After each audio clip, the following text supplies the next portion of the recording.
सभी को मेरा नमस्कार। कैसे हैं आप सभी का एक बार फिर स्वागत है हमारे चैनल पर, जिसका नाम है इकोनॉमिक्स बाय सुशीला मैम, जहां पर हम विभिन्न परीक्षाओं में पूछे गए प्रश्नों को हल कर रहे हैं। आज हमारा टॉपिक है रोजगार के सिद्धांत, थ्योरी ऑफ एम्प्लॉयमेंट। इससे संबंधित प्रश्न जो हैं वो हमारे NTA net, MP assistant professor, PGT, इन सभी परीक्षाओं में पूछे जा चुके हैं। चलिए आज की क्लास को चालू करते हैं। हमारा पहला सवाल है, प्रतिष्ठित अर्थशास्त्रियों के संबंध में निम्नलिखित में से कौन सही है। हमारे ऑप्शन है, पहला JB से प्रतिष्ठित अर्थशास्त्रियों के रोजगार संबंधी विचार एक दूसरे के विपरीत हैं। दूसरा है, पूर्ण रोजगार की दशा एक साधारण एवं सामान्य दशा। तीसरा है, बाजार में अति उत्पादन सदैव विद्यमान रहता है। और चौथा है, सरकारी हस्तक्षेप रोजगार सृजित करता है। तो यहाँ पे हमारा सही जवाब हो जाएगा ऑप्शन नंबर बी, पूर्ण रोजगार की दशा एक साधारण एवं सामान्य दशा है। क्लासिकल अर्थशास्त्रियों में जैसे JB से, JS मिल, रिकार्डो, मार्शल एवं पिगू आदि हैं। क्लासिकल सिद्धांत यह मानता है कि पूंजीवादी अर्थव्यवस्था में बिना स्फीति के पूर्ण रोजगार पाया जाता है। मजदूरी कीमत लोचशीलता दी होने पर आर्थिक प्रणाली में स्वतः शक्तियाँ पाई जाती हैं जो पूर्ण रोजगार कायम रखने की प्रवृत्ति रखती हैं और उसी स्तर पर उत्पादन करती हैं। अतः पूर्ण रोजगार एक सामान्य स्थिति मानी जाती है। हमारा दूसरा प्रश्न है, किंग्स ने JB से के किस नियम को गलत ठहराया था। हमें यहाँ पे बताना है कि हमारे अर्थशास्त्री हैं किंग्स, उन्होंने JB से के किस नियम को जो है वो गलत बताया। हमारे ऑप्शन है, पहला बाजार का नियम, दूसरा मांग पूर्ति का नियम, तीसरा आर्थिक कल्याण का नियम और चौथा मुद्रा का परिणाम सिद्धांत। तो यहाँ पे हमारा सही जवाब हो जाएगा ऑप्शन नंबर ए, बाजार का नियम। किंग्स ने JB से के बाजार नियम को गलत ठहराया और प्रतिष्ठित रोजगार सिद्धांत पर सुधार करते हुए अपना रोजगार सिद्धांत दिया। प्रभावी मांग का नियम ही किंग्स के रोजगार सिद्धांत का प्रारंभिक बिंदु है। किसी पूंजीवादी अर्थव्यवस्था में रोजगार का स्तर प्रभावी मांग पर निर्भर करता है और यदि इस प्रभावी मांग में न्यूनता आने से बेरोजगारी आती है, अतः प्रभावी मांग के स्तर को बढ़ाकर रोजगार का स्तर बढ़ाया जा सकता है। हमारा तीसरा प्रश्न है, निम्नलिखित में से कौन सा एक विकल्प प्रतिष्ठित अर्थशास्त्रियों को आधारशिला को दर्शाता है। हमारे ऑप्शन है, पहला फिलिप्स वक्र एवं से का नियम, दूसरा से का नियम एवं मुद्रा का परिणाम, तीसरा मुद्रा का परिणाम सिद्धांत एवं नगद अधिमान सिद्धांत और चौथा है से का नियम एवं नगद अधिमान सिद्धांत। तो यहाँ पे हमारा सही जवाब हो जाएगा ऑप्शन नंबर बी, से का नियम एवं मुद्रा का परिणाम। जीन्स फेलिस्ते से यह प्रस्तावना प्रस्तुत की कि पूर्ति स्वयं अपनी मांग उत्पन्न कर लेती है, यही से का बाजार नियम है। मुद्रा परिणाम सिद्धांत के अनुसार मुद्रा का परिणाम ही कीमत स्तर अथवा मुद्रा के मूल्य का मुख्य निर्धारक है। यदि मुद्रा के परिणाम में परिवर्तन होगा तो वह ठीक उसी अनुपात में कीमत स्तर में परिवर्तन ला देगा। इसमें फिशर ने भी अपनी एक परिभाषा दी थी कि ज्यों ज्यों मुद्रा चलन की मात्रा बढ़ती है त्यों त्यों कीमत स्तर भी प्रत्यक्ष अनुपात में बढ़ता है और मुद्रा का मूल्य घटता जाता है। हमारा चौथा प्रश्न है, चलिए जिस डेफिनेशन की अभी हमने बात की थी वो हमारे सामने आ गई है।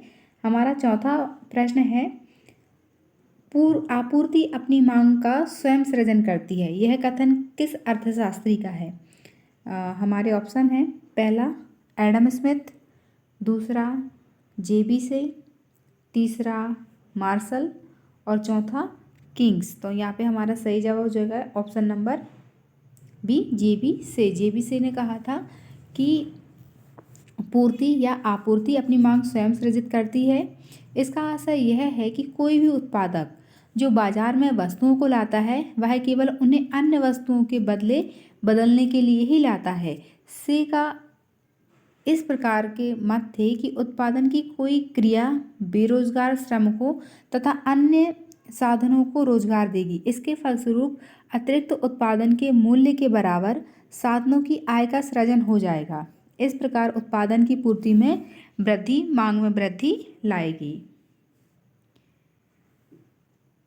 हमारा 5वां सवाल है, रोजगार के क्लासिकी सिद्धांत के संबंध में कौन सा कथन सत्य नहीं है। हमें इस बात पर विशेष ध्यान देना है कि कौन सा कथन सत्य नहीं है।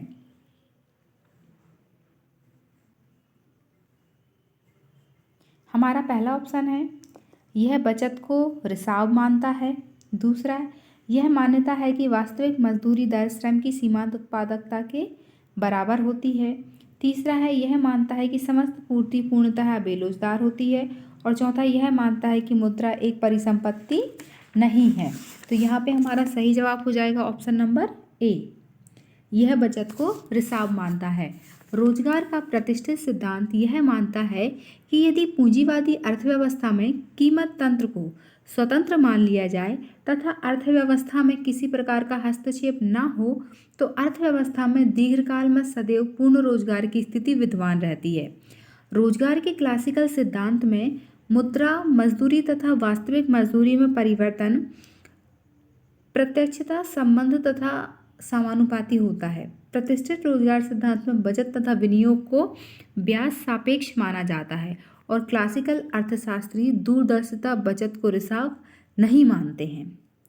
चलिए, हमारा 6वां प्रश्न है, अतिरिक्त मूल्य सिद्धांत का प्रतिपादन किया था।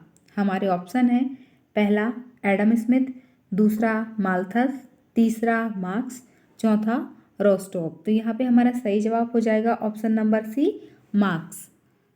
अतिरिक्त मूल्य का सिद्धांत का प्रतिपादन जो है वो कार्ल मार्क्स ने किया था। अतिरिक्त मूल्य से आशय उस मुनाफे से है जिसे पूंजीपति अपने श्रमिकों को उनकी मजदूरी के मूल्य से कम मजदूरी देकर कमाता है। मार्क्स के अनुसार श्रम के अतिरिक्त मूल्य द्वारा ही पूंजी संचय होता है। कुछ पूंजीपतियों के हाथों में पूंजी संचय वर्ग संघर्ष का कारण बनता है। हमारा 7वां प्रश्न है, मजदूरी कोष सिद्धांत किसके द्वारा दिया गया। हमारे ऑप्शन है, पहला एडम स्मिथ, दूसरा माल्थस, तीसरा रिकार्डो, चौथा जे.एस. मिल। तो यहाँ पे हमारा सही जवाब हो जाएगा option number A, Adam Smith. मजदूरी कोष सिद्धांत, माफ़ कीजिएगा, यहाँ पे हमारा सही ऑप्शन हो जाएगा ऑप्शन नंबर डी, जे.एस. मिल। मजदूरी कोष सिद्धांत जे.एस. मिल द्वारा दिया गया। मिल के अनुसार नियोक्ता पूंजी की एक निश्चित मात्रा श्रमिकों को मजदूरी देने के लिए अलग रखते हैं। यह मात्रा स्थिर एवं नियत होती है। इसमें मजदूरी, इसे हम क्या बोलते हैं, मजदूरी कोष। मजदूरी का निर्धारण मजदूरी कोष और श्रमिकों की संख्या द्वारा होता है। अगर हम कहें तो मजदूरी कोष बटे श्रमिकों की संख्या। तो यहाँ पे क्योंकि इन दो चीज़ों से ही हमारा सूत्र जो है वो बनता है। चलिए आगे बढ़ते हैं। हमारा 8वां प्रश्न है, कुशलता मजदूरी मॉडल में वास्तविक मजदूरी किसको नियत करती है। हमारे ऑप्शन है, प्रति रुपए की प्राप्त वास्तविक मजदूरी के संदर्भ में मजदूरी की कुशलता को न्यूनतम करती है। दूसरा है, श्रम बाजार को संतुलित करती है। तीसरा, श्रम बाजार को संतुलित नहीं करती है। और चौथा है, प्रति रुपए की प्राप्त वास्तविक मजदूरी के संबंध में मजदूर की कुशलता को अधिकतम करती है। तो यहाँ पे हमारा सही जवाब हो जाएगा ऑप्शन नंबर डी। कुशलता मजदूरी मॉडल का प्रतिपादन प्रोफेसर स्टिग्लिट्ज़ ने किया था। इस सिद्धांत के अनुसार निवेशक कर्मचारियों को बाजार संतुलन से अधिक मजदूरी प्रदान करते हैं जिससे कि कर्मचारियों की कुशलता गुणवत्ता में वृद्धि हो। वे निवेशकों को लाभ प्राप्त होता है और कर्मचारी भी बार बार व्यवसाय परिवर्तन नहीं करते हैं। तो इसका हमारा सही आंसर क्या है, प्रति रुपए की प्राप्त वास्तविक मजदूरी के संदर्भ में मजदूर की कुशलता को अधिकतम करते हैं। हमारा 9वां प्रश्न है, किंग्सियन मॉडल के लिए निम्नलिखित में से कौन सा सही है।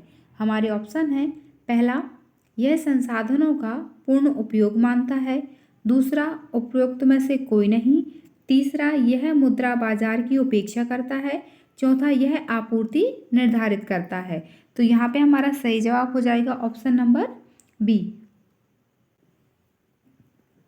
उपरोक्त में से कोई भी जो है इसकी मान्यता नहीं है। प्रोफेसर जॉन मेनार्ड किंग्स ने क्लासिकल अर्थशास्त्रियों की आलोचना करते हुए प्रभावी मांग के सिद्धांत को एक विशेष रूप से बताया। प्रभावी मांग बराबर समग्र मांग, समग्र मांग बराबर समग्र पूर्ति। इसके अनुरूप प्रभावी मांग में वृद्धि होने के लिए रोजगार, आय, उत्पादन, इन सब में वृद्धि होती है। और उसकी अगर हम विशेष रूप से मान्यताओं की बात करें तो अल्पकालिक मॉडल, अपूर्ण प्रतियोगिता, कुल मूल्य स्तर दिया हुआ होता है, अर्थव्यवस्था में अतिरिक्त उत्पादन होता है, ये सारी मान्यताएं यहाँ पे नहीं दी हुई हैं। चलिए आगे बढ़ते हैं। हमारा 10वां प्रश्न है, ड्यूसेनबरी की यह राय थी कि अल्प विकसित देशों में निम्नलिखित में से किस कारण से उनके भुगतान संतुलन पर गंभीर और प्रतिकूल प्रभाव पड़ता है। हमारे ऑप्शन है, पहला प्रदर्शन प्रभाव, दूसरा गुणक प्रभाव, तीसरा बैकवॉश प्रभाव और चौथा छितरा प्रभाव। तो यहाँ पे हमारा सही जवाब हो जाएगा ऑप्शन नंबर ए, प्रदर्शन प्रभाव। जीएस ड्यूसेनबरी के अनुसार देशों में भुगतान संतुलन पर प्रतिकूल प्रभाव प्रदर्शन के कारण होगा। ड्यूसेनबरी ने उपभोग के सापेक्ष आय के सिद्धांत का प्रतिपादन किया। उनके अनुसार एक व्यक्ति का उपभोग वर्तमान आय स्तर पर नहीं निर्भर करता, बल्कि पहले से प्राप्त की गई निश्चित आय के स्तर पर निर्भर करता है। उन्होंने समय पश्यता की बात की। यदि सभी व्यक्तियों की आय समान प्रतिशत से बढ़ती है तो प्रत्येक व्यक्ति की सापेक्ष आय जो है वह पूर्ववत बनी रहेगी। यद्यपि निरपेक्ष आय, निरपेक्ष उपभोग और बचतें बढ़ रही होंगी, जिससे उपभोग में वृद्धि नहीं होगी तथा जो हमारी औसत उत्पादन क्षमता है वो स्थिर रहेगी।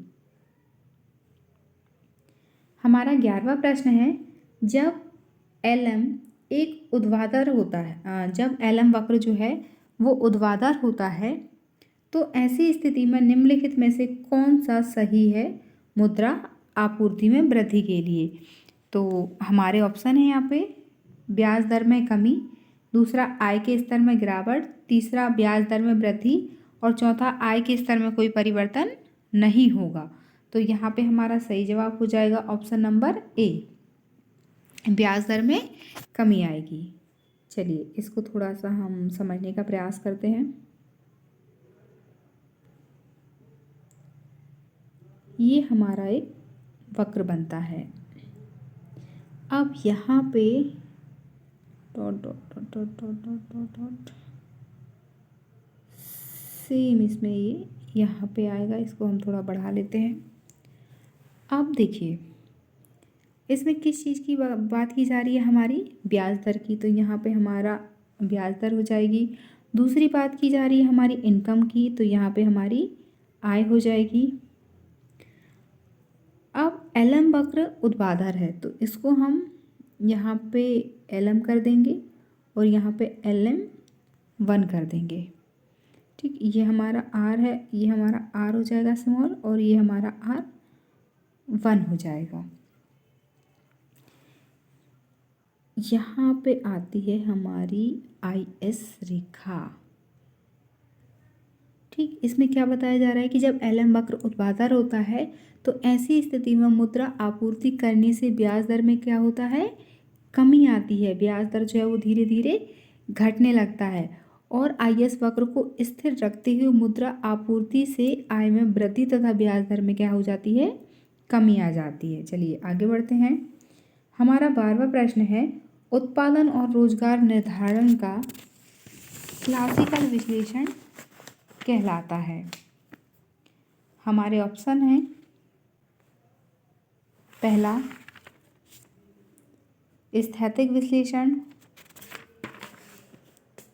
दूसरा तुलनात्मक स्थैतिक विश्लेषण, तीसरा गत्यात्मक विश्लेषण और चौथा उपरोक्त सभी। तो यहाँ पे हमारा सही जवाब हो जाएगा ऑप्शन नंबर ए, स्थैतिक विश्लेषण। उत्पादन रोजगार निर्धारण का क्लासिकल विश्लेषण स्थैतिक विश्लेषण कहलाता है।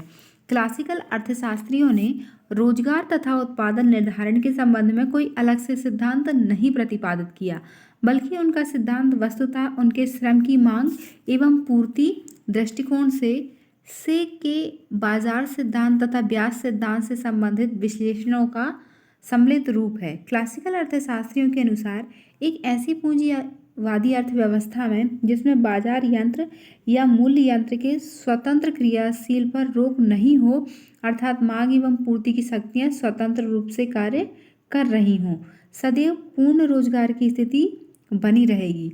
पूर्ण रोजगार की यह स्थिति स्थायी होगी, बेरोजगारी या अल्प बेरोजगारी की स्थिति अस्थायी होगी, अतः पूर्ण रोजगार की स्थिति कायम हो जाएगी। हमारा 13वां प्रश्न है, से के नियम के अनुसार बेरोजगारी किसके द्वारा प्रभावपूर्ण मांग की समाप्ति की जा सकती है? हमारे ऑप्शन है, पहला मजदूरी में बढ़ोतरी करके, दूसरा मजदूरी में गिरावट करके, तीसरा मजदूरी पर कर लगा के, और चौथा मजदूरी के साथ आर्थिक सहायता देकर। तो यहाँ पे हमारा सही जवाब है मजदूरी में गिरावट करके। से के नियम के अनुसार बेरोजगारी मजदूरी में कटौती या कमी करके समाप्त की जा सकती है। मजदूरी कीमत लोचशीलता दी होने पर आर्थिक प्रणाली में स्वतः शक्तियाँ पाई जाती हैं जो पूर्ण रोजगार कायम रखने की प्रवृत्ति रखती हैं और उसी स्तर पर उत्पादन करती हैं। 14वां प्रश्न है, किंग्स के अनुसार रोजगार का स्तर निर्भर करता है। हमारे ऑप्शन है, समग्र मांग पर, समग्र पूर्ति पर, मांग एवं आपूर्ति संतुलन पर और प्रभावी मांग पर। तो यहाँ पे हमारा सही जवाब हो जाएगा ऑप्शन नंबर डी, प्रभावी मांग पर। किंग्स के अनुसार अर्थव्यवस्था में रोजगार का स्तर उत्पादन की मात्रा पर निर्भर करता है, अर्थात रोजगार की मात्रा प्रभावपूर्ण मांग पर निर्भर करती है। पूंजीवादी अर्थव्यवस्था में प्रभावपूर्ण मांग अथवा समर्थ मांग में कमी से बेरोजगारी उत्पन्न होती है। किंग्स के अनुसार जिस बिंदु पर समग्र मांग एवं समग्र पूर्ति वक्र एक दूसरे को काटते हैं वही रोजगार का बिंदु होता है। 15वां प्रश्न है, क्राउडिंग आउट प्रभाव क्या है? हमारे ऑप्शन है, पहला उद्योगों को हटाना, दूसरा निवेश में कमी करना, तीसरा निवेश में वृद्धि करना और चौथा सरकारी व्यय में वृद्धि के प्रभाव से निजी व्यय में कमी होना। तो यहाँ पे हमारा सही जवाब हो जाएगा ऑप्शन नंबर डी, सार्वजनिक व्यय में वृद्धि के कारण पूंजी बाजार में साधनों की कमी के कारण ब्याज दर में वृद्धि का होना, फलस्वरूप निजी क्षेत्र के विनियोग में होने वाली कमी को हम क्राउडिंग आउट कहते हैं कि निजी क्षेत्र में जो है वो निवेश कम होने लगता है, अतः राजकोषीय घाटा में वृद्धि क्राउडिंग आउट पैदा कर सकता है। 16वां प्रश्न है, स्फीतिक अंतराल मापता है समग्र मांग के समग्र पूर्ति पर आधिक्य को। हमारे ऑप्शन है, पहला पूर्ण रोजगार स्तर से पहले, दूसरा पूर्ण रोजगार स्तर पर, तीसरा पूर्ण रोजगार स्तर के पश्चात और चौथा उपरोक्त ए तथा बी दोनों सही हैं। तो यहाँ पे हमारा सही जवाब हो जाएगा ऑप्शन नंबर बी, पूर्ण रोजगार स्तर पर। स्फीतिक अंतराल ये हमारा जो है वो 45 डिग्री के कोण पर बनता है। इसको इस तरीके से जब हम लेते हैं तो हमारा पहला, दूसरा, तीसरा और इसको थोड़ा और ऊपर को ले लेते हैं और ये हमारा चौथा। अब यहाँ पे यहाँ तो हो गया हमारा 45, ये हमारा हो जाता है सी प्लस आई, यहाँ पर हो जाएगा हमारा सी प्लस आई प्लस, एक मिनट फिर से बनाते हैं हम अपने ग्राफ को।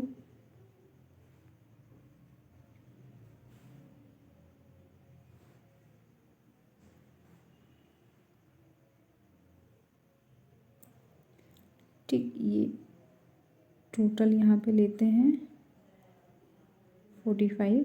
ये इसको थोड़ा और बढ़ा लेते हैं। ये होती है हमारी पहली, दूसरी, तीसरी एंड आफ्टर दैट चौथी। अब यहाँ पे है हमारा सी, फिर उसके बाद में हमारा सी प्लस आई, फिर यहाँ पे आ जाएगा हमारा सी प्लस आई प्लस जी, और यहाँ पे सी प्लस आई प्लस जी डॉट।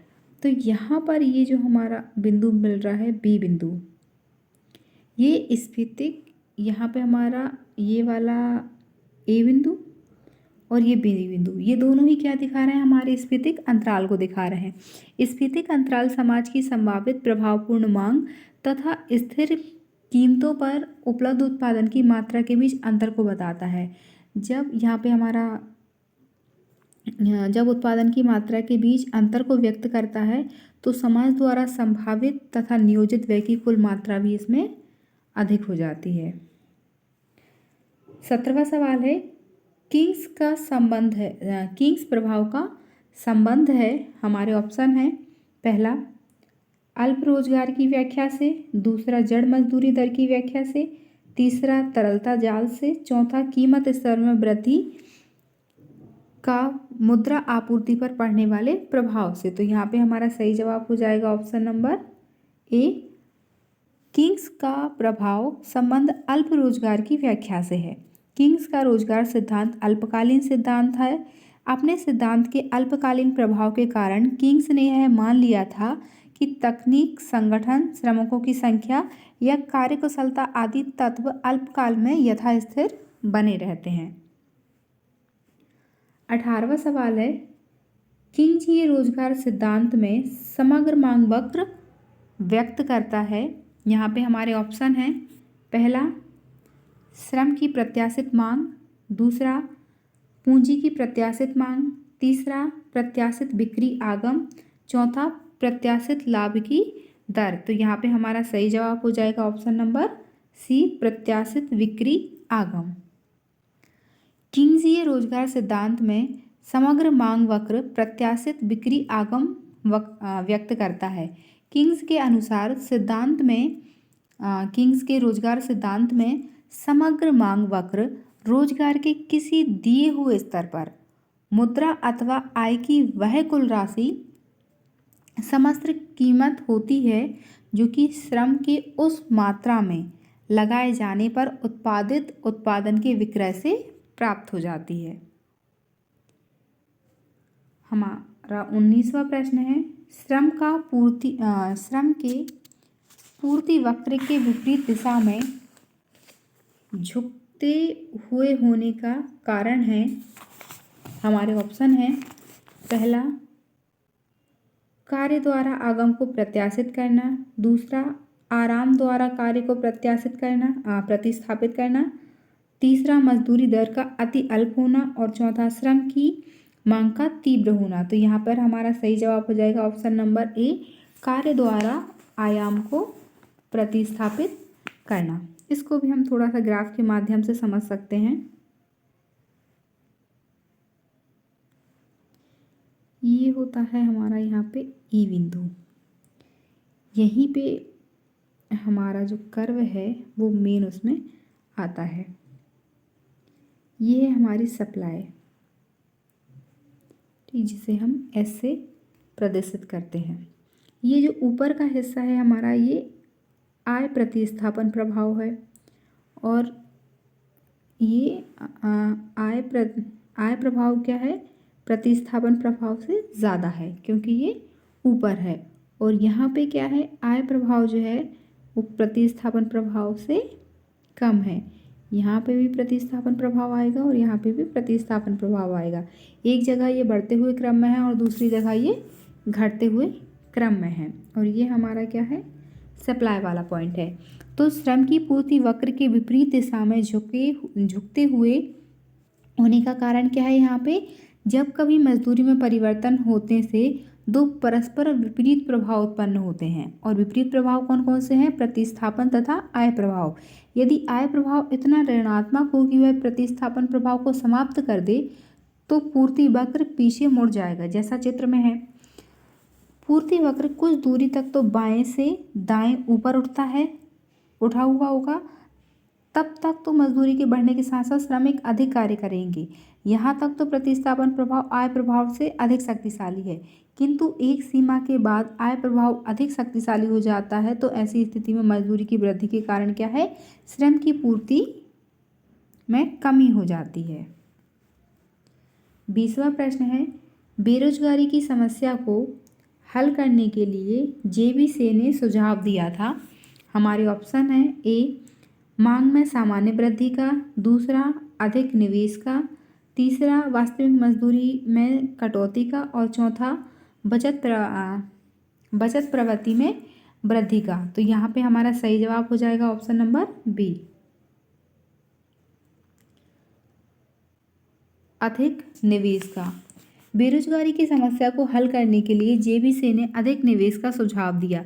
से इस मत के थे कि उत्पादन में कोई क्रिया बेरोजगारी श्रमिकों तथा अन्य साधनों को रोजगार देगी। इसके फलस्वरूप अतिरिक्त उत्पादन के मूल्य के बराबर साधनों की आय का सृजन हो जाएगा। इस प्रकार उत्पादन की पूर्ति में वृद्धि साथ ही साथ मांग में वृद्धि लाएगी। समग्र मांग सदैव समग्र पूर्ति के बराबर होगी। फलस्वरूप कुछ भी अतिरिक्त नहीं बचेगा, जो उत्पादन होगा वह बिक जाएगा और अर्थव्यवस्था पूर्ण रोजगार स्थिति में होगी। से के बाजार नियम क्या कहता है कि पूर्ति अपनी मांग जो है वो स्वयं सृजित करती है। इस डेफिनेशन को हमको याद कर लेना है, क्योंकि 2 से 3 बार हम इसको रिपीट कर चुके हैं कि से का बाजार नियम क्या कहता है कि पूर्ति अपनी मांग जो है वो स्वयं उत्पन्न कर लेती है। चलिए हमारा अगला प्रश्न है, ISLM विश्लेषण में मुद्रा आपूर्ति वृद्धि का परिणाम होगा। हमारे ऑप्शन है, पहला IS वक्र का दाईं ओर खिसकना, दूसरा IS वक्र का बाईं ओर खिसकना, तीसरा LM वक्र का बाईं ओर खिसकना और चौथा LM वक्र का दाईं ओर खिसकना। तो यहाँ पे हमारा सही जवाब हो जाएगा ऑप्शन नंबर डी, LM वक्र का दाईं ओर खिसकना। इसका ग्राफ इस तरीके से बनता है।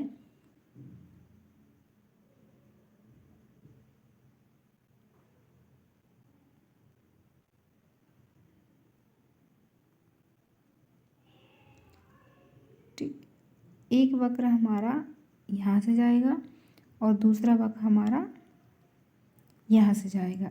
इन दोनों के बीच में पर्याप्त दूरी का होना, ये है हमारा LM फर्स्ट और ये है हमारा LM सेकंड। ठीक, ये इन दोनों के इस हिसाब से आएगा। ये हमारा क्या हो जाएगा, IS मॉडल।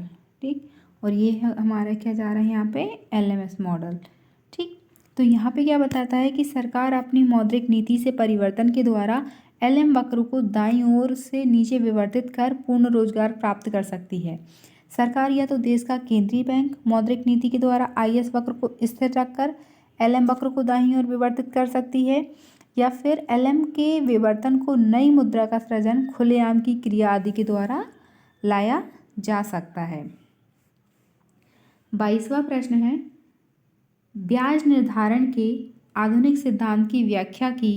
पहला IS वक्र द्वारा, दूसरा LM वक्र द्वारा, तीसरा IS LM दोनों वक्रों द्वारा और चौथा उपरोक्त में से किसी के द्वारा नहीं। तो यहाँ पे हमारा सही जवाब हो जाएगा option number C, IS LM वक्रों द्वारा।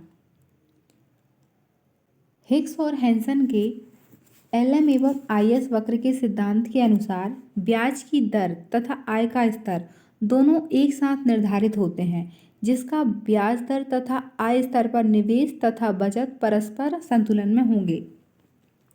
नकदी के लिए मांग तथा वास्तविक मुद्रा मात्रा एक दूसरे के समान होंगे। चलिए बढ़ते हैं हमारे अगले प्रश्न की ओर। हमारा 23वां प्रश्न है,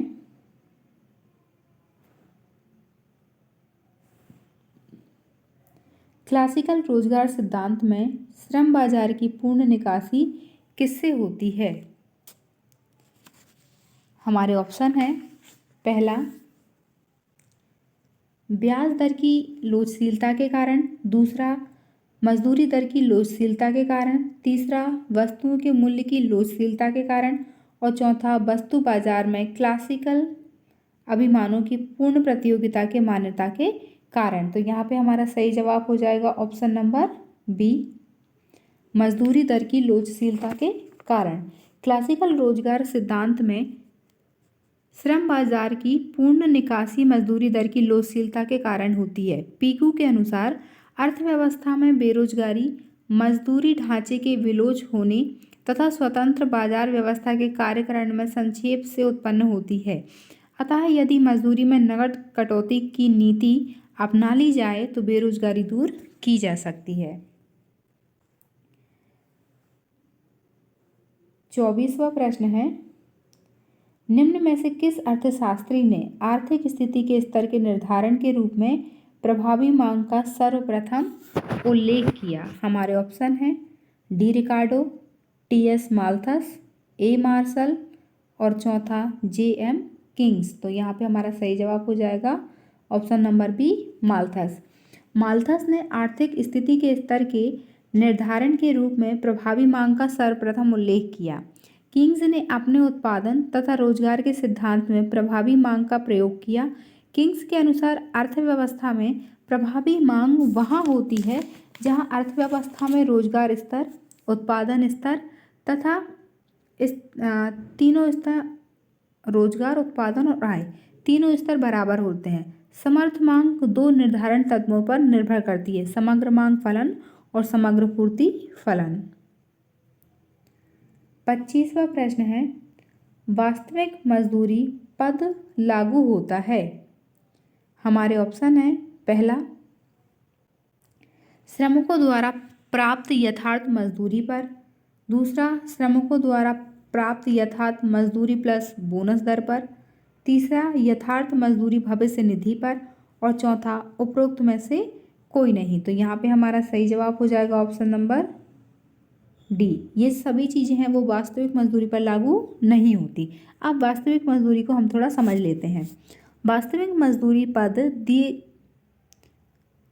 वास्तविक मजदूरी में एक श्रमिक को अपने श्रम के बदले मिलने वाली नगद मजदूरी से प्राप्त होने वाली वस्तुओं और सेवाओं तथा नगद मजदूरी के अतिरिक्त नियोक्ता से प्राप्त होने वाली अन्य सुविधाएं भी शामिल होती हैं। जैसे वास्तविक मजदूरी तो होती ही है, नगद मजदूरी भी होती है और अन्य सुविधाओं में बोनस, मुफ्त चिकित्सा, निःशुल्क शिक्षा, ये सारी सुविधाएं भी होती हैं। 26वां प्रश्न है, अन्य बातों के समान रहने पर यदि सामान्य मूल्य स्तर में 25% की मौद्रिक मजदूरी में प्रतिशत की वृद्धि की जाए, मौद्रिक मजदूरी में 10% की वृद्धि हो तब वास्तविक मजदूरी होगी। तो यहाँ पे हमारे ऑप्शन है पहला 35% बढ़ेगी, दूसरा 35% घटेगी, तीसरा 15% बढ़ेगी और चौथा 15% घटेगी। तो यहाँ पे हम देख लेते हैं हमारा सही ऑप्शन क्या है। पहले हम इसको थोड़ा सा हल करने का प्रयास करते हैं। सबसे पहले हमें दिया गया है कि सामान्य मूल्य स्तर में 25% है, यहाँ हमने 25 लिखा। उसके बाद में वास्तविक मजदूरी जो है वो 10% है, तो हमने यहाँ पे 10 लिखा।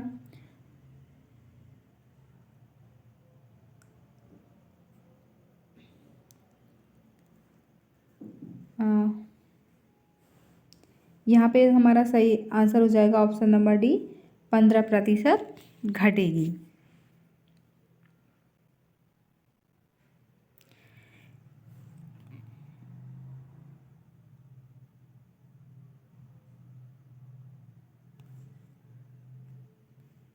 सत्ताईसवां प्रश्न है, किंग्स का सिद्धांत मुद्रा मूल्य आधारित है।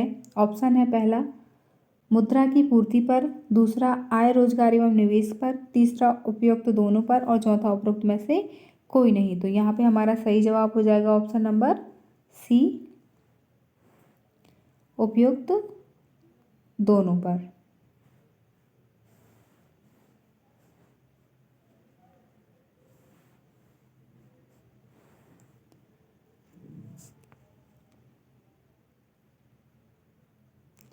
किंग्स ने अपनी पुस्तक जनरल थ्योरी में सबसे पहले रोजगार तथा आय के निर्धारण में एक क्रमबद्ध सिद्धांत प्रस्तुत किया। उनके अनुसार आय तथा रोजगार का निर्णायक स्तर समग्र मांग का वह स्तर होगा जिस पर समग्र पूर्ति इसके बराबर हो। समग्र मांग फलन से अभिप्राय आय की विभिन्न समस्याओं से है जो किसी भी अर्थव्यवस्था के सभी साहसी श्रमिकों के रोजगार के विभिन्न स्तरों पर प्राप्त उत्पादन के विक्रय से प्राप्त होने की आशा करते हैं। जबकि किंग्स के अनुसार एक दिए हुए रोजगार स्तर पर समग्र पूर्ति मूल्य प्राप्तियों की वह प्रत्याशा है जो उस रोजगार को देने के लिए साहसी से लाभ की स्थिति को देखते हैं। 28वां प्रश्न है, किंग्स द्वारा लंबित भुगतान प्रणाली को किस उद्देश्य के लिए उपयोगी माना गया? हमारे ऑप्शन है मुद्रास्फीति नियंत्रण, दूसरा मंदी नियंत्रण, तीसरा असंतुलित बजट नियंत्रण और चौथा बेरोजगारी नियंत्रण। तो यहाँ पे हमारा सही जवाब हो जाएगा ऑप्शन नंबर ए, मुद्रास्फीति नियंत्रण। स्फीति को रोकने के लिए राजकोषीय उपायों में से एक उपाय बचतों में वृद्धि है। इससे लोगों की अप्रायोज्य आय घटेगी, लेकिन बढ़ते निर्वाह व्यय के कारण लोग स्वेच्छा से बचत करने की स्थिति में नहीं होते। इसलिए किंग्स के अनुसार बचतों का समर्थन किया जाए। इसे स्थगित भुगतान कहा। इसमें बचतकर्ता को कुछ वर्षों बाद अपनी मुद्रा वापस मिल जाती है। इस लक्ष्य की प्राप्ति के लिए सरकार ने निम्न उपाय अपनाने चाहिए: इनामी या लॉटरी, वृद्धि, दीर्घावधि बचत स्कीम, ऊंची ब्याज दर वाले सार्वजनिक ऋण और अनिवार्य भविष्य निधि। ये सारी चीज़ें जो है वो कहीं ना कहीं हमारे मुद्रा के लिए आवश्यक होती हैं। हमारा 29वां प्रश्न है, general theory of employment, interest and money किस वर्ष प्रकाशित हुई थी? हमारे ऑप्शन हैं पहला 1923, दूसरा 1930, तीसरा 1936 और चौथा 1945। तो यहाँ पे हमारा सही जवाब हो जाएगा option number C, 1936। John Maynard Keynes ने अपने रोजगार सिद्धांत का प्रतिपादन अपनी पुस्तक general theory of employment, interest and money में किया। यह पुस्तक 1936 में प्रकाशित हुई। अपने सिद्धांत में उन्होंने उन कारणों पर प्रकाश डाला जो किसी अर्थव्यवस्था के उत्पादन तथा रोजगार के स्तर को प्रभावित करते हैं। 30वां प्रश्न है, वास्तविक समग्र मांग एवं वांछित समग्र मांग के बीच के आधिक्य को कहा जाता है? पहला मांग आधिक्य, दूसरा मांग अभाव, तीसरा स्फीतिक अंतराल और चौथा अविस्फीतिक अंतराल। तो यहाँ पे हमारा सही जवाब हो जाएगा ऑप्शन नंबर सी, स्फीतिक अंतराल। 1940 में प्रकाशित अपनी पुस्तक हाउ टू पे फॉर द वॉर में किंग्स ने स्फीति अंतराल की धारणा प्रस्तुत की। किंग्स ने पूर्ण रोजगार स्तर पर व्यय के आय से बढ़ जाने को स्फीति का कारण माना। स्फीति अंतराल उस अंतराल से संबंधित है जो वास्तविक समग्र मांग और वांछित मांग के अंतराल को प्रकट करता है। इससे ही इस बात का पता चलता है कि अर्थव्यवस्था में सामान्य कीमत स्तर में वृद्धि होने का मुख्य कारण क्या है। 31वां प्रश्न है, किंग्स के रोजगार सिद्धांत में पूर्ण रोजगार की स्थिति में सामूहिक पूर्ति वक्र हो जाता है। हमारे ऑप्शन है पहला क्षैतिज, दूसरा अनुलंब, तीसरा 45 डिग्री पर झुका हुआ और चौथा उपरोक्त में से कोई नहीं। तो यहाँ पे हमारा सही जवाब हो जाएगा बी, अनुलंब। किंग्स के रोजगार सिद्धांत के अनुसार पूर्ण रोजगार की स्थिति में सामूहिक पूर्ति वक्र लंबवत हो जाता है, अर्थात प्रभावी मांग के बिंदु जहां समस्त मांग वक्र एवं समस्त पूर्ति वक्र बराबर होते हैं के ऊपर यह लंबवत हो जाता है।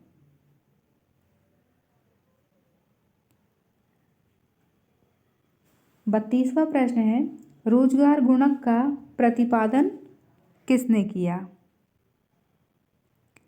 हमारे ऑप्शन है पहला JM किंग्स, दूसरा JB से, तीसरा F काहन, चौथा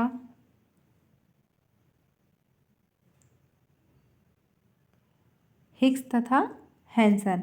यहाँ पे हमें ये बताना है कि हमारा जो रोजगार गुणक का सिद्धांत है वो किसके द्वारा दिया गया है। तो यहाँ पे हमारा सही जवाब हो जाएगा ऑप्शन नंबर सी, RF काहन के द्वारा। रोजगार गुणक का प्रतिपादन सन 1931 में RF काहन ने किया था। रोजगार गुणक वह अनुपात है जो रोजगार में कुल वृद्धि तथा प्राथमिक रोजगार में कुल वृद्धि के बीच होता है। 33वां प्रश्न है, त्वरण की अवधारणा में किस अर्थशास्त्री का योगदान है। हमारे ऑप्शन है JM किंग्स, दूसरा JB क्लार्क, तीसरा JR हिक्स और चौथा मार्शल। तो यहाँ पे हमारा सही जवाब हो जाएगा JB क्लार्क। त्वरण सिद्धांत नाम अर्थशास्त्र में पहली बार सन 1917 में JM क्लार्क ने प्रयोग किया।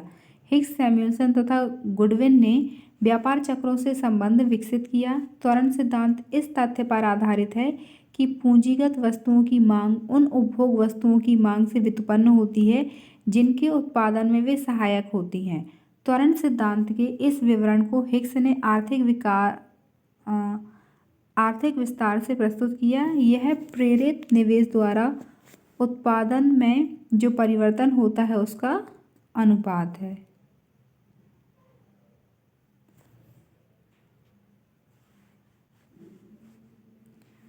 34वां प्रश्न है, निम्नलिखित में से किसे गुणांक में रिसाव के रूप में माना जाता है। हमारे ऑप्शन है, पहला बचत के लिए उच्च सीमांत प्रवृत्ति, दूसरा आयात की उच्चतर प्रवृत्ति, तीसरा A B दोनों और चौथा इनमें से कोई नहीं। तो यहाँ पे हमारा सही जवाब हो जाएगा ऑप्शन नंबर सी, A और B दोनों। जब अर्थव्यवस्था में विनियोग किया जाता है या सरकार द्वारा व्यय किया जाता है तो उसके कारण अर्थव्यवस्था में आय में कई गुना वृद्धि होती है। विनियोग तथा विनियोग के कारण आय में होने वाली वृद्धि के बीच यह अनुपात ही गुणक है। गुणक का मूल्य जितना ही ऊंचा होगा, विनियोग के कारण आय में उतनी ही अधिक वृद्धि होगी। बचत के लिए उच्च सीमांत प्रवृत्ति और आय की उच्चतर प्रवृत्ति को गुणांक के रिसाव के रूप में जाना जाता है। 35वां प्रश्न है, विदेशी व्यापार गुणक का मान अधिक होगा जब, हमारे ऑप्शन है, पहला निर्यातों में वृद्धि होगी, दूसरा घरेलू वस्तुओं के उपभोग की सीमांत प्रवृत्ति अधिक होगी, तीसरा बचत की सीमांत प्रवृत्ति अधिक होगी और चौथा आयात की सीमांत प्रवृत्ति अधिक होगी। तो यहाँ पे हमारा सही जवाब हो जाएगा ऑप्शन नंबर ए, निर्यातों में वृद्धि होगी। विदेशी व्यापार गुणक को निर्यात गुणक भी कहते हैं। यह बताता है कि निर्यात में वृद्धि के फलस्वरूप राष्ट्रीय आय में कितनी गुना जो है वह वृद्धि होती है, जिसे हम KF = del Y upon del X के रूप में जानते हैं।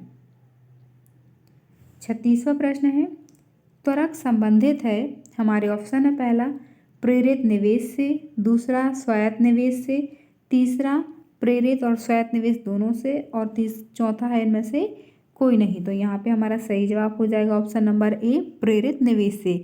त्वरक प्रेरित निवेश से संबंधित है। जब उपभोक्ता वस्तुओं की मांग में वृद्धि होती है तो पूंजी वस्तुओं के निवेश में वृद्धि होती है। और 37वां प्रश्न है, गुणक की किंग्सियन अवधारणा प्रभाव को व्यक्त करती है। हमारे ऑप्शन है, पहला उपभोग पर निवेश, दूसरा बचतों पर उपभोग की प्रवृत्ति, तीसरा उपभोग पर और चौथा आय पर निवेश। तो यहाँ पे हमारा सही जवाब हो जाएगा ऑप्शन नंबर डी, आय पर निवेश। RF काहन के रोजगार गुणक से प्रेरणा लेकर किंग्स ने रोजगार गुणक की अवधारणा दी जो आय पर निवेश के प्रभाव को व्यक्त करती है। निवेश गुणक किसी निवेश में वृद्धि के कारण आय में होने वाली वृद्धि को व्यक्त करता है। इसे आय में वृद्धि तथा निवेश में वृद्धि के अनुपात के रूप में व्यक्त किया जाता है, जैसे K upon del Y upon del I. चलिए आगे बढ़ते हैं। हमारा 38वां प्रश्न है, त्वरक मॉडल निम्नलिखित में से कितने परिवर्तन के द्वारा निवेश में परिवर्तन के निर्धारण का पूर्व कथन करता है। हमारे ऑप्शन हैं ए ब्याज, बी उत्पादन, सी पूंजी और डी माल सूची। तो यहाँ पे हमारा सही जवाब हो जाएगा ऑप्शन नंबर बी उत्पादन। त्वरक के मूल विचार का प्रतिपादन फ्रांसीसी अर्थशास्त्री अफ्टेलियन द्वारा 1909 में किया गया, परंतु इस धारणा को विकसित करने का श्रेय 1917 में जेम्स किंग्स को है। इन्होंने व्युत्पन्न मांग का त्वरण सिद्धांत भी कहा जाता है। त्वरक सिद्धांत विभिन्न विनियोग, व्यय तथा उत्पादन के बीच की व्याख्या करता है और मुख्य रूप से इसकी मान्यताएं हैं कि उपभोग वस्तुओं के उद्योगों में अप्रयुक्त उत्पादन क्षमता का अभाव है, पूंजी उत्पाद अनुपात स्थिर है, उत्पादन के साधन पूर्णतः विभाज्य है। 39वां प्रश्न है, गुणक प्रभाव का बड़ा हिस्सा बहुत कम अवधियों में प्राप्त होता है जब उपभोग की सीमांत प्रवृत्ति होती है। यहाँ पे हमारे ऑप्शन है, पहला इकाई, दूसरा अधिक, तीसरा कम और चौथा उपरोक्त में से कोई नहीं। तो यहाँ पे हमारा सही जवाब हो जाएगा ऑप्शन नंबर सी कम। गुणक प्रभाव का बड़ा हिस्सा बहुत कम अवधियों में प्राप्त होता है जब उपभोग की सीमांत प्रवृत्ति कम होती है। गुणक का प्रतिपादन RF काहन ने 1931 में अपने एक लेख the relation of home investment and unemployment, जो एक रोजगार गुणक था, बाद में किंग्स ने विनियोग की चर्चा की थी। हमारा 40वां प्रश्न है, गुणक का संबंध है, पहला सीमांत बचत प्रवृत्ति से उल्टा संबंध है, दूसरा सीमांत बचत प्रवृत्ति से सीधा संबंध है, तीसरा सीमांत उपभोग प्रवृत्ति से अप्रत्यक्ष संबंध है और चौथा है सीमांत निवेश प्रवृत्ति से सीधा संबंध है। तो यहाँ पे हमारा सही जवाब हो जाएगा ऑप्शन नंबर ए, सीमांत बचत प्रवृत्ति से उल्टा संबंध है। रोजगार गुणक का प्रतिपादन अभी हमने पिछले सवाल में भी पढ़ा था कि RF काहन ने 1931 में किया है। इनका रोजगार गुणक, जबकि किंग्स ने विनियोग गुणक का प्रतिपादन किया। यह बताते हैं कि विनियोग में कोई वृद्धि की जाएगी तब आय में जो वृद्धि होगी वह विनियोजन में की गई वृद्धि का गुणक होगी। 41वां प्रश्न है, त्वरक माफ करता है, पहला उपभोग के विनियोग प्रभाव को, दूसरा विनियोग के उपभोग प्रभाव को, तीसरा राष्ट्रीय आय की वृद्धि दर को और चौथा उपभोग के पूंजी पर अल्पकालीन प्रभावों को। तो यहाँ पे हमारा सही जवाब हो जाएगा ऑप्शन नंबर ए, उपभोग के विनियोग के प्रभाव को। 42वां प्रश्न है, कर गुणक सामान्यतः, हमारे ऑप्शन है, पहला सरकारी व्यय गुणक से अधिक होता है, दूसरा सरकारी व्यय गुणक के बराबर होता है, तीसरा सरकारी व्यय गुणक से कम होता है और चौथा विनियोग गुणक के बराबर होता है। तो यहाँ पे हमारा सही जवाब हो जाएगा ऑप्शन नंबर सी, सरकारी व्यय गुणक से कम होता है। कर गुणक सामान्यतः सरकारी व्यय गुणक से कम होता है। जब सरकार कर की दरों में परिवर्तन करती है तो प्रयोज्य आय और राष्ट्रीय आय के बीच संबंध भी परिवर्तित होता है और कर की दर बढ़ने से प्रयोज्य आय कम हो जाती है, अर्थात उससे सीमांत उपभोग प्रवृत्ति में भी कमी आती है तथा राष्ट्रीय आय गुणक में भी प्रक्रिया द्वारा कम होती है। दूसरी ओर कर कम करने से गुणक प्रक्रिया राष्ट्रीय आय में वृद्धि होती है। 43वां प्रश्न है, रोजगार में प्रारंभिक प्रत्यक्ष वृद्धि के फलस्वरूप कुल रोजगार में कई गुना वृद्धि होती है। यह संबंध किसने प्रतिपादित किया है? तो हमारे ऑप्शन है, पहला GM किंग्स ने, दूसरा RF काहन ने, तीसरा AC पिगो ने या चौथा रॉबिन्सन ने। तो हमारा सही जवाब हो जाएगा काहन ने। रोजगार में प्रारंभिक प्रत्यक्ष वृद्धि के प्रभाव के फलस्वरूप कुल रोजगार में कई गुना वृद्धि है। इस संबंध का प्रतिपादन आर.एफ. काहन ने अपने रोजगार के गुणक सिद्धांत में 1931 में किया। किंग्स ने काहन के विचार को ग्रहण कर विनियोजन गुणक अथवा आम गुणक का प्रतिपादन किया था। 44वां प्रश्न है, किसने त्वरक सिद्धांत का प्रतिपादन किया? हमारे ऑप्शन है, पहला ए अफ्तेलियन, दूसरा J.M. क्लार्क, तीसरा J.M. किंग्स और चौथा J.R. हिक्स। तो यहाँ पे हमारा सही जवाब हो जाएगा option number B, J.M. Clark. त्वरण सिद्धांत का प्रतिपादन सर्वप्रथम फ्रांसीसी अर्थशास्त्री अफ्तेलियन 1909 में किया था, परंतु इस सिद्धांत को क्रमबद्ध व सुव्यवस्थित ढंग से विकसित करने का श्रेय J.M. क्लार्क को है। तो हमें अगर ये सारी चीज़ें क्लार्क और अफ्तेलियन एक साथ दिए हुए होते हैं तो हमें ध्यान रखना है कि J.M. क्लार्क जो है वो इसके सही प्रणेता हैं। त्वरण सिद्धांत उपभोग में परिवर्तनों का निवेश पर प्रभाव व्यक्त करता है। इसे ए डेल आई निवेश एंड डेल सी।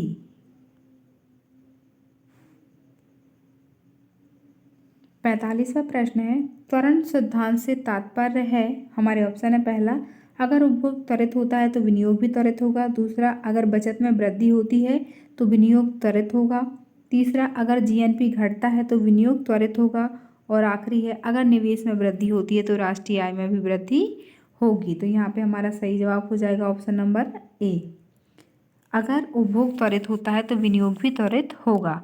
त्वरक का विचार सर्वप्रथम 1913 में फ्रांसीसी अर्थशास्त्री अफ्तेलियन ने दिया, परंतु बाद में अभी हमने पढ़ा था कि J.M. क्लार्क ने जो है वो इसे विस्तृत रूप से व्याख्या की, मतलब क्रमबद्ध तरीके से बताया। त्वरक नियम के अनुसार उपभोग में वृद्धि से पूंजी वस्तुओं पर विनियोग में वृद्धि होगी। इस तरह त्वरक उपभोग के परिवर्तनों का निवेश पर प्रभाव प्रदर्शित करता है। त्वरक सिद्धांत को व्युत्पन्न मांग का त्वरण सिद्धांत भी कहते हैं।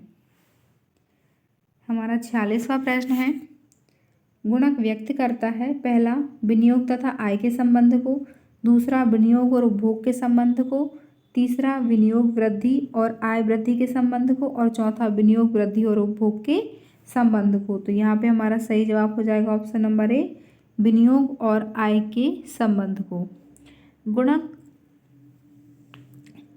आय और विनियोग के संबंध को व्यक्त करता है। विनियोग में होने वाली प्रारंभिक वृद्धि आय में कई गुना वृद्धि लाती है। इस प्रकार विनियोग की प्रारंभ वृद्धि या आय में होने वाली वृद्धि के बीच कैसा संबंध होता है? गुणात्मक संबंध होता है। 47वां प्रश्न है, गुणांक का आकार किस पर निर्भर करता है? हमारे ऑप्शन है, पहला सीमांत उपभोग प्रवृत्ति, दूसरा सीमांत बचत प्रवृत्ति, तीसरा ए और बी दोनों, और चौथा इनमें से कोई नहीं। तो यहाँ पे हमारा सही जवाब हो जाएगा ऑप्शन नंबर सी, ए और बी दोनों। गुणक के मूल्य को सीमांत उपभोग प्रवृत्ति निर्धारित करती है, के 1/1 माइनस MPC। सीमांत उपभोग प्रवृत्ति जितनी अधिक होगी गुणांक का मूल्य उतना ही अधिक होगा, और बचत प्रवृत्ति जितनी अधिक होगी गुणांक का आकार उतना ही कम होगा। 48वां प्रश्न है, त्वरक सिद्धांत के क्रियाशीलन के लिए क्या चीज़ आवश्यक है? तो हमारे यहाँ पे ऑप्शन है, पहला उपभोग उद्योग में अतिरिक्त क्षमता आवश्यक शर्त होती है, दूसरा केवल पूंजीगत उद्योग में अतिरिक्त क्षमता आवश्यक शर्त होती है, तीसरा उद्योग में अतिरिक्त क्षमता आवश्यक शर्त होती है, चौथा किसी उद्योग में अतिरिक्त क्षमता आवश्यक शर्त नहीं है। यहाँ पे हमारा सही जवाब है ऑप्शन नंबर बी, केवल पूंजीगत उद्योग में अतिरिक्त क्षमता आवश्यक शर्त होती है, जिसके उत्पादन में वे स्वयं सहायक होती हैं। त्वरक सिद्धांत इस मान्यता पर ही आधारित है। 49वां प्रश्न है, पूंजी की सीमांत क्षमता व्यक्त करता है, पहला एक बट्टे की दर को, दूसरा आंतरिक प्रतिफल की दर को, तीसरा प्रति इकाई पूंजी की उत्पादकता को, और चौथा उपरोक्त सभी को। तो यहाँ पे हमारा सही जवाब हो जाएगा ऑप्शन नंबर डी, उपरोक्त सभी को। पूंजी की सीमांत उत्पादकता पूंजी परिसंपत्ति की एक अतिरिक्त इकाई से प्रत्याशित इसकी लागत के ऊपर प्रतिफल की उच्चतम दर है।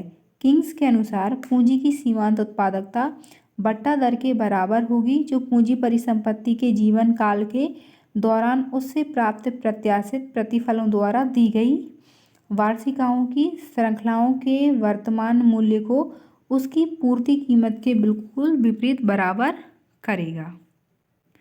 हमारा 50वां और अंतिम प्रश्न है, प्रोफेसर A.H. हैंसन गुणक एवं त्वरक के संयोग को वर्णित करते हैं।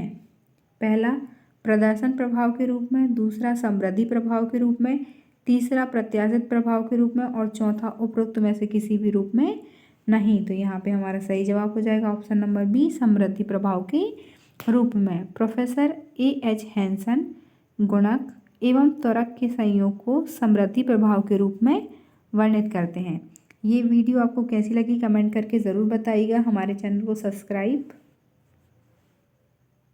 लाइक एंड कमेंट ज़रूर करिएगा। Have a good day.